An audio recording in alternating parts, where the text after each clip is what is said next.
here you'll see a DNA strand. Let's get our children building as if they were inside the human body. DNA strands, red blood cells, white blood cells, cancers and cures. Over here we've got a cell, which this was actually built by kids for me to demonstrate how proteins are made by a, I'm not a biologist, I forget. What is that bit? Ribosome. The ribosome. And then this is the bits that come off the ribosome, and then each of these are the proteins. I don't think it'll work if I pour it again. It doesn't really, no. There's supposed to be animals come out of there. A chicken comes out of that one, a pig comes out of that one, and a cow comes out of that one, and so on. And that's to show the different proteins that the ribosome is putting out there. Over here we have the entire excretory system. Let me show you how this works. Over here we have a kidney. We built this live, by the way, in a class. We have a kidney.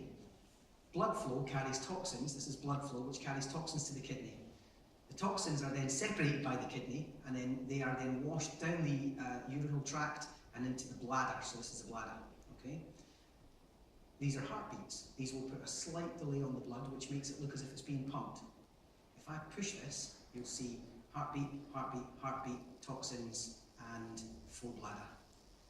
Very, very quickly, we can create entire biological systems just to explain to children how things work. Nobody's saying this is entirely accurate. This is not going to solve all of your education, biology education problems, but what it will do is help your children to model and understand almost anything.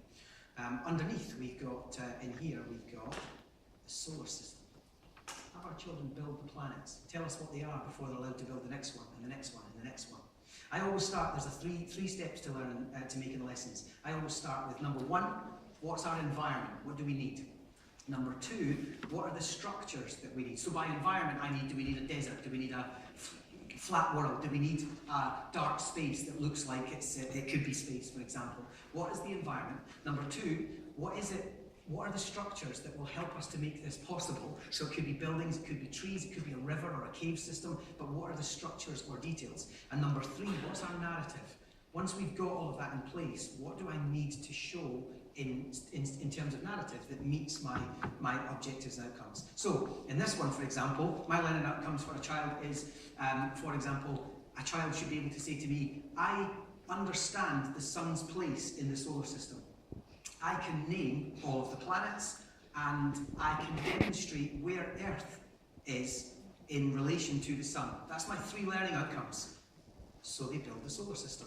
The sun must be at the centre.